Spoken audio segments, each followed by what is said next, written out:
La paz sea en esta casa. Bueno, pues ese es el saludo tradicional que tenemos para nuestra querida audiencia. Bien, pues que la paz del Señor sea en esa casa. Es palabra de Dios. Ahora nos dirigimos al personal de la panadería El Carmen. Oiga, muy madrugadores, me dicen que desde las 3 de la mañana están elaborando pan. Saludos, amigos de Panadería El Carmen, ahí por Juan de Tolosa y 2 de abril, si no me equivoco, porque cada 8 días nos regalan pan para nuestros drogadictos. Y reciban un saludo de estos muchachos que están allí en el CREA, ahí en la Pancho Villa. Bien, pues muchas gracias, mis queridos amigos taoneros de esa panadería. Vamos al tema, mi querido amigo, mi querido Radio Escucha. Yo le rogaría que tomara nota de Romanos capítulo 12, versículo 12. Es muy interesante y que lo lea, mi querido amigo, mi querido Radio Escucha. No hay que irnos con las emociones, convencernos por las emociones o lo que nos dicen. No. Hay que ir a la palabra de Dios. Por allá Isaías 8:20 dice, si no hicieran como está establecido es porque no les ha amanecido. Bien, el tema de hoy, ¿qué significa seguir a Jesús? Vamos a ver qué significa seguir a Jesús. Cuando una persona sigue a Jesús, se establece una unión entre Cristo y Él. Se asemeja a la unión que existe entre Cristo y Dios, o entre Dios y Cristo. El que dice que está en Él, o sea, en Cristo, debe andar como Él anduvo. Primera de Juan capítulo 2, versículo 6. Es evidente que estar en Cristo involucra el diario vivir del cristiano. No nada más cuando vamos a misa, no nada más cuando vamos al culto. No. Debe ser nuestra vida diaria si verdaderamente seguimos a Cristo. Bien, cuando Jesús llamó a sus primeros discípulos, ¿qué instrucciones les dio? ¿Sí sabe usted lo que les dijo? Bueno, pues vaya a San Mateo capítulo 4, versículo 19. Le dice, venid en pos de mí. Y una indicación, una instrucción. Síganme, dijo el Señor Jesús. Les dijo el Señor Jesús. Bien, ahora veamos. Ahora bien, ¿qué requiere Jesús de sus siervos, de aquellos que le siguen? ¿Qué necesita Dios? ¿Qué requiere? ¿Qué le pide? Dice, si alguno me sirve, sígame otra vez. Y donde yo estuviere, qué tremenda promesa, allí también estará mi servidor.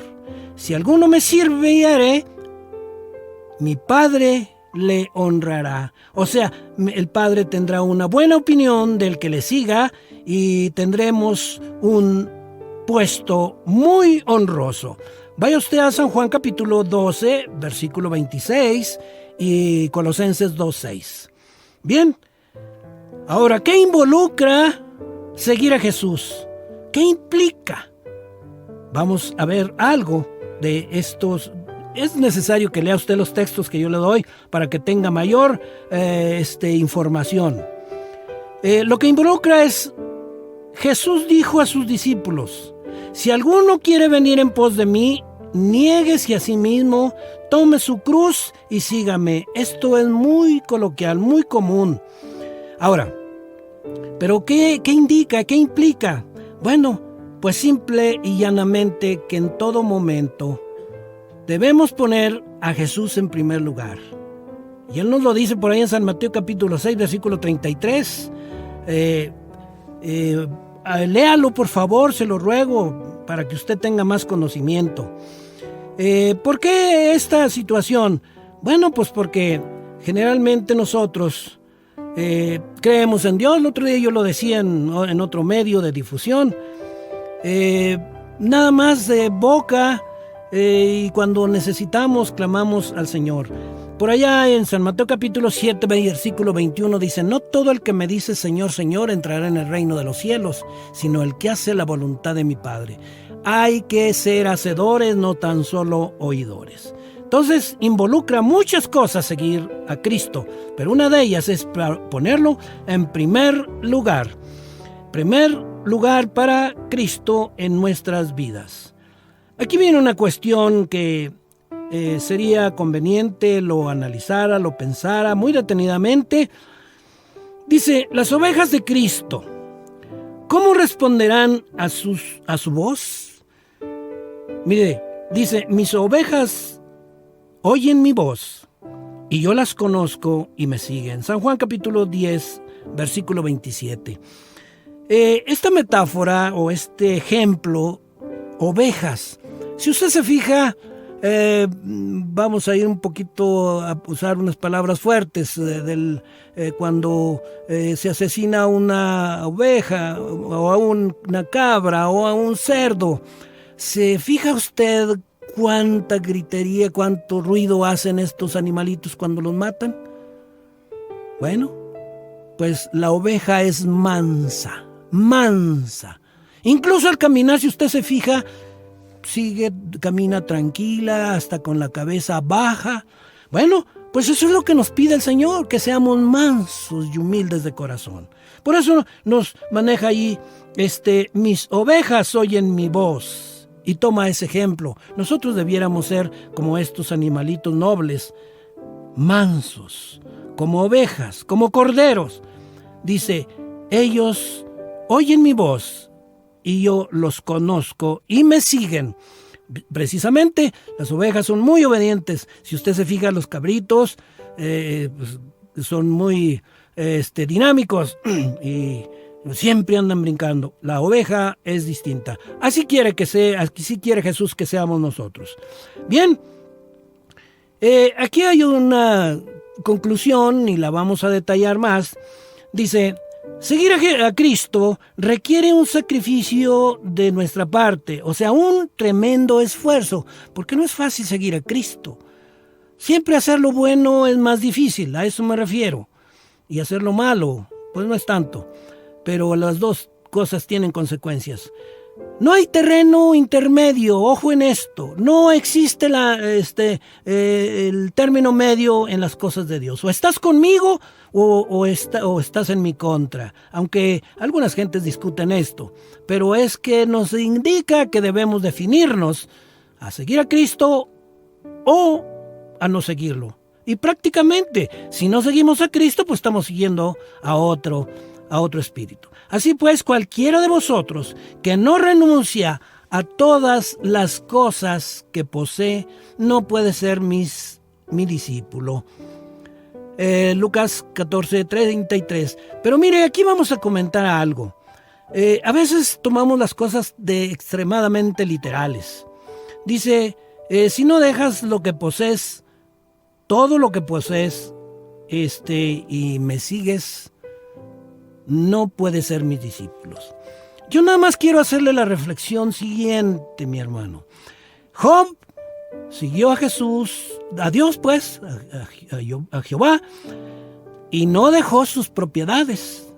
¿Qué era lo que ocurría? Bueno, pues que él era un hombre recto, que seguía a Jesús, pero hacía las cosas de Dios. No era el predicador, pero predicaba a través de sus actividades, de sus quehaceres. Abraham, pues tenía mucha fe en Dios y no dejó sus propiedades. Y así cada uno de ellos, sino que desde su trinchera, vamos a decirlo así, debemos seguir a Jesús, porque de todo se necesita, y por eso le dije, de todos necesitamos. Por eso le dije, lea Romanos capítulo 12. El apóstol Pablo nos da el ejemplo del cuerpo. Dice, es un solo cuerpo, pero con muchos miembros. Manos, ojos, pies, todo eso, pero todos tienen una función.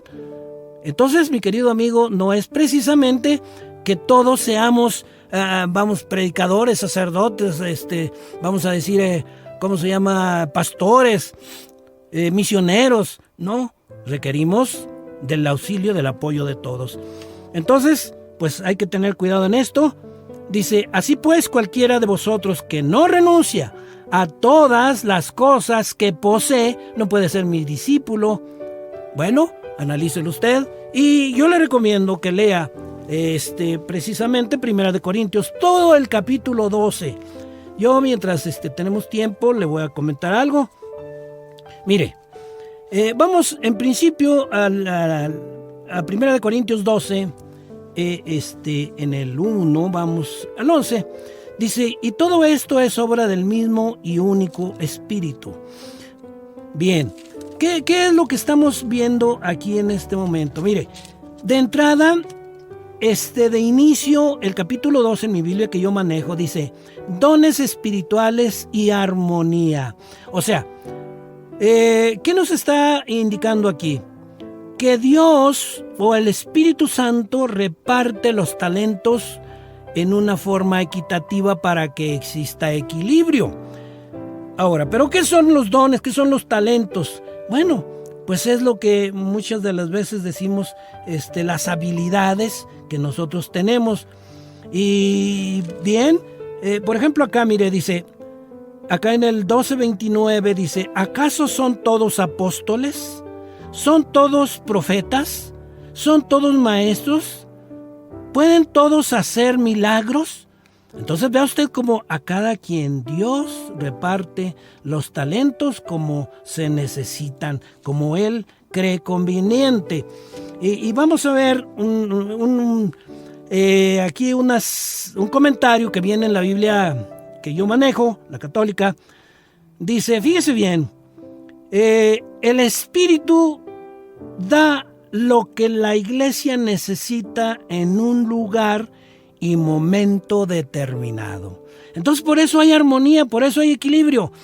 Se desequilibra esto cuando nosotros nos negamos a aceptar ese talento, ese don, ese oficio que Dios nos ha dado. Allí se desequilibra, pero Dios quiere perfectamente un equilibrio en todo. Por eso Él reparte los talentos como a Él le parece y que son justos y correctos. Mire, tenemos el ejemplo de algunas instituciones educativas. Se producen muchos profesionistas de una carrera y de otras no, y hay un desequilibrio. Dios quiere todo equilibrado y por eso reparte sus talentos como es necesario. Lo acabamos de leer. Yo le ruego, le suplico que lea todo el capítulo 12 de Primera de Corintios. Ahí va usted a tener mayor información. Bien, pues estamos concluyendo este tema. Vamos a leer algo más de la palabra de Dios. Ahí en el capítulo 12, versículo 27, dice, ustedes son el cuerpo de Cristo y cada uno en su lugar es parte de Él. Vea usted. Yo ahorita en este momento me recuerda allá en San Mateo capítulo 25, versículo 15. Creo que usted lo sabe también, o al menos investíguelo. Se trata del asunto de los talentos. Al que le repartieron, acuérdese en concreto, para ser muy breve, al que le dieron uno, ¿qué hizo con ese talento? Bueno, pues fue y lo enterró. Y entonces, ¿qué le reclama la persona que se lo otorgó? Dice, de menos lo hubieras puesto en el banco para que ganara intereses.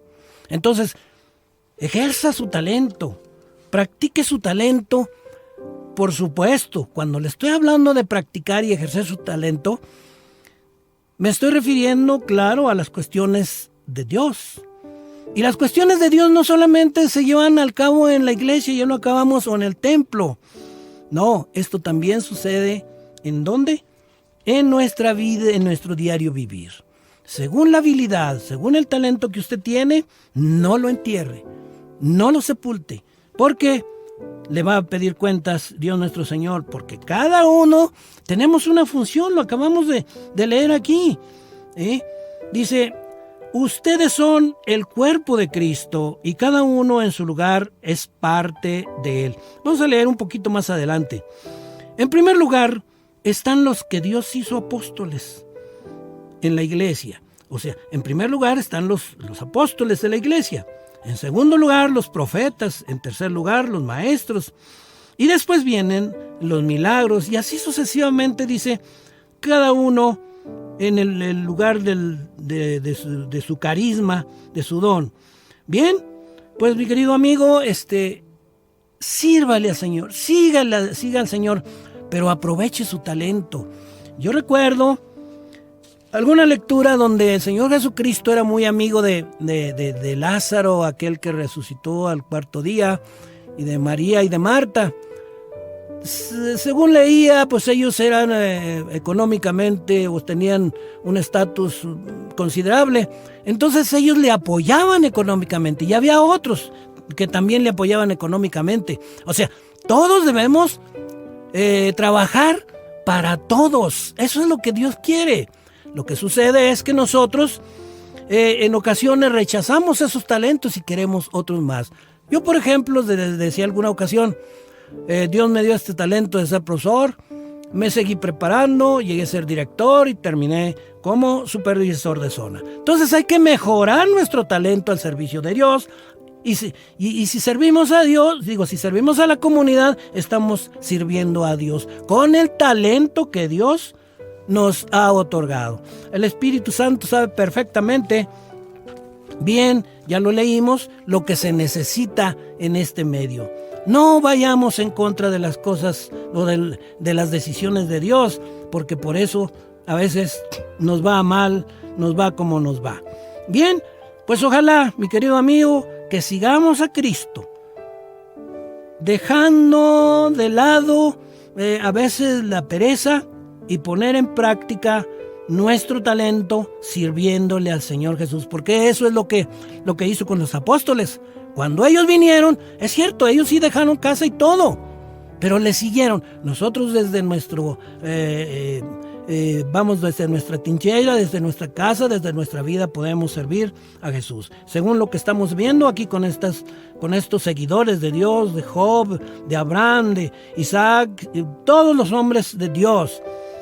Bien, pues mi querido amigo, esto es lo que tenemos para este programa. Vamos a continuar el próximo domingo, si Dios quiere, y el tema es el único bautismo que vale.